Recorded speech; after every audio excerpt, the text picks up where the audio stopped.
ഞാൻ അച്ഛനോട് ഒരു പരിപാടിക്ക് ഇരിക്കുകയാണ് കേട്ടോ. വേറെ ഒന്നുമല്ല, ഞങ്ങളൊരു സ്റ്റാൻഡ് ഉണ്ടാക്കാൻ വേണ്ടി ഇരിക്കുകയാണ് കേട്ടോ. എന്ത് ഉണ്ടാക്കുന്ന ആദ്യം ഞങ്ങൾക്ക് അറിയണ്ടായിരുന്നില്ല. എന്താണ് ഒരു സ്റ്റാൻഡാണ് നമ്മുടെ ഒരു ലക്ഷ്യം. അപ്പോൾ ഞാൻ അച്ഛനങ്ങനെ ഭയങ്കരമായിട്ട് ഇതാണ് കേട്ടോ. അപ്പോൾ ഞാനിവിടെ അടിയിൽ നിന്നിട്ട് ഇരിക്കുകയാണ്. അപ്പോൾ അച്ഛനവിടെ വേറൊരു കാര്യം ചെയ്യും. അപ്പോൾ ഞാനിവിടെ കാർഡ്ബോർഡൊക്കെ കട്ട് ചെയ്യണം. അപ്പോൾ നമ്മുടെ തയ്യലിൻ്റെ മറ്റേ തയ്യൽ മെഷീൻ്റെ കത്രികയാണ് എടുക്കുന്നത്. അപ്പോൾ അത് ഭയങ്കരധികം വലുതായതുകൊണ്ട് ഭയങ്കര പാടായിരുന്നു എനിക്ക് ചെയ്യാൻ. ഞാൻ ഭയങ്കരധികം കഷ്ടപ്പെട്ടാണ് അത് മുറിക്കേണ്ടതൊക്കെ. അത് ഭയങ്കര ബുദ്ധിമുട്ടാണ്, വിചാരിക്കണ പോലെ ഒന്നും അല്ല കേട്ടോ.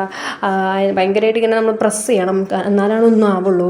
കാരണം മറ്റേ കത്രികയൊന്നും മൂർച്ചയില്ല. അപ്പോൾ ഇത് ഇത്രയൊക്കെ വലുതാണല്ലോ, നല്ല കട്ടിയുള്ള കാർഡ്ബോർഡും കൂടിയാണ്. അപ്പോൾ നമ്മൾ നാല് സൈഡ് ഉണ്ട്. ആ 4 സൈഡൊന്നും മുറിക്കാനാണെന്ന് അച്ഛൻ പറഞ്ഞു എന്നോട്. അച്ഛനോട് വേറൊരു കാര്യം ചെയ്യായിരുന്നു. അപ്പോൾ ഞാനാണ് ചെയ്യണത്. എനിക്ക് പറ്റുന്നില്ല, കാരണം ഭയങ്കരതയും മുറിച്ചിട്ടുണ്ട്. അത് കുറേ കഷ്ടപ്പെട്ടാണ് ഞാനത് മുറിച്ചത്. അങ്ങനെ എന്തായാലും കഷ്ടപ്പെട്ടിട്ടാണെങ്കിലും ആദ്യം എനിക്ക് ഒട്ടും കിട്ടുന്നുണ്ടായിരുന്നു. പിന്നെ എനിക്കൊരു ഐഡിയ കിട്ടി, ജസ്റ്റ് ഒന്ന് പ്രസ് ചെയ്ത് കുറച്ചൊന്ന് ഇങ്ങനെ പതുക്കെ മൂവ് ചെയ്യുമ്പോൾ അത് നല്ലപോലെ ആവുന്നുണ്ടായിരുന്നു. അങ്ങനെ കഷ്ടപ്പെട്ടാണെങ്കിലും 4 രീതിയായിട്ട് ഞാൻ മുറിച്ച് കൊടുത്തു കേട്ടോ. അതാണ് 4 പിന്നെ അത് മറ്റേ സൈഡിലത് ആവശ്യമില്ലാത്തതാണ് കേട്ടോ. അത് ഞാൻ ജസ്റ്റ് ഇങ്ങനെ സൈഡിൽ വെച്ചാണ്. അതിന് ശേഷം നമ്മളിങ്ങനെ മറ്റേ ഇൻസുലേഷൻ ടേപ്പ് ഞാൻ വാങ്ങിച്ചിട്ട് കൊണ്ടുവന്നിട്ട് അതിൻ്റെ ഇടയ്ക്ക് ഞാൻ അങ്ങോട്ട് കുറേ പ്രാവശ്യം ഓടിയിട്ടോ ഓരോ സാധനം വാങ്ങിക്കാൻ വേണ്ടിയിട്ട്. അപ്പോൾ ഇൻസുലേഷൻ ടേപ്പ് ഞാൻ വാങ്ങിച്ചു. പിന്നെ വേറൊരു കാര്യം വാങ്ങിക്കാനായിരുന്നു. അങ്ങനെ സ്റ്റാപ്ലറിൻ്റെ നോക്കിയപ്പോൾ സ്റ്റാപ്ലർ പിന്നെ ശരിയാവുന്നതിൻ്റെ കുറേ അധികം ബുദ്ധിമുട്ടുണ്ടായിരുന്നു കേട്ടോ. അങ്ങനെ എന്തായാലും മറ്റേ സംഭവം ചെയ്തു. ഏകദേശം ഒരു വീടിൻ്റെ രൂപം, അതാണ് നമ്മുടെ ഉദ്ദേശം. നമ്മൾ കുറേ നോക്കിയിട്ടോ. നമ്മൾ ശരിക്കും സ്റ്റാൻഡ് മാത്രമായിരുന്നു, എന്താണെന്നുള്ള ഇതില്ല, കുറച്ച് സാധനം വെക്കാനുണ്ട്, അതിന് സ്റ്റാൻഡ് വേണം എന്നുള്ളൊരു ഇതായിരുന്നു.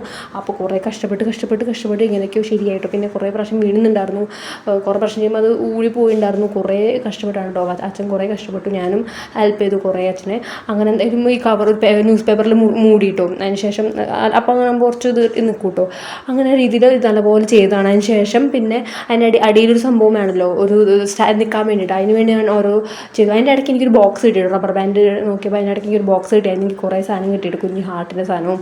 അപ്പോൾ അച്ഛൻ റബ്ബർ ബാൻഡ് ഇട്ടത് റെഡി ആക്കുകയാണ്. അപ്പോൾ ആ സമയത്ത് ഞാൻ ഇവിടെ കണ്ടു, നല്ല ബ്യൂട്ടിഫുള്ളായിട്ട് മുമ്പത്തെയാണ് കേട്ടത്. ഞാൻ ഇപ്പോഴാണ് കാണുന്നത്. ഇപ്പോൾ കുറേ ദിവസത്തിന് ശേഷം ഇന്ത്യയുടെ ഫ്ലാഗ്, പിന്നെ അതുപോലെ തന്നെ ഹാർട്ട് ഒരു ഇത് വെക്കണത് നല്ല രസമുണ്ടായിരുന്നു. അതിന് ശേഷം ഇത് ഇങ്ങനെ അത് മാറ്റിയിടും. പിന്നെ ന്യൂസ് പേപ്പർ വേണമെന്ന് വെച്ചാൽ വേറെ രീതിയാക്കി ഇവിടെ A4 ഷീറ്റിൻ്റെ രീതിയാക്കിയിട്ടു. കാരണം കുറേ കഷ്ടപ്പെട്ട് അങ്ങോട്ട് മാറ്റി മറ്റേ നമ്മൾ മുമ്പത്തെ ചെയ്തത് ശരിയായില്ല. അതിന് ശേഷം വേറെ ചെയ്തതിന് ശേഷം അത് മാറ്റി അതിന് ശേഷം പെയിൻറ്റ് ചെയ്തു. ഞാൻ ചാറ്റ് ജിപിയോട് ചോദിച്ചു ഏത് കളർ വേണമെന്ന്. കുറേ ടൈപ്പ് വന്നിട്ട് എനിക്ക് ഏതാണെന്ന് മനസ്സിലാവാണ്ട് ഞാനിങ്ങനെ എല്ലാം കൂടി മിക്സാക്കി ചെയ്തു. അതിന് ശേഷം ഫൈനൽ ലുക്ക് ഇങ്ങനെ എനിക്ക് ഭയങ്കര ഇഷ്ടമായിട്ട് ഗൈസ്, നല്ല രസമുണ്ടായിരുന്നു. കാരണം ആ ഒരു വൈറ്റ് ഇങ്ങനെ ചുറ്റതിന് ശേഷം ബ്രൗൺ ചെയ്തു പെയിൻറ്റ്. പിന്നെ സ്മൈല് ചുമ്മാ ചെയ്ത കേട്ടോ. പിന്നെ മുകളിൽ ഇങ്ങനെ ഒരു പല കളേഴ്സ് ചെയ്തു. പെയിൻറ്റൊക്കെ ഉണ്ടായിരുന്നു കേട്ടോ അത്യാവശ്യം, അതുകൊണ്ട് കുഴപ്പമില്ല. ഞാൻ നൽതിരുന്നാണ് ചെയ്തത്.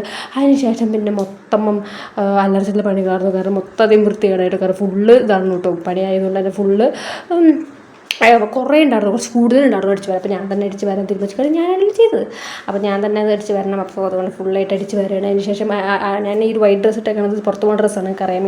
അപ്പോൾ ഞാൻ വൈറ്റ് ചാലഞ്ച് അതിൻ്റെ ഇടയ്ക്ക് ചെയ്യുന്നുണ്ട്, അതുകൊണ്ടാണ് കേട്ടോ. അങ്ങനെ എന്തായാലും ക്ലീനൊക്കെ ചെയ്തു. അപ്പോൾ നിങ്ങൾ വീഡിയോസിൻ്റെ സപ്പോർട്ട് സബ്സ്ക്രൈബ് ചെയ്യുക.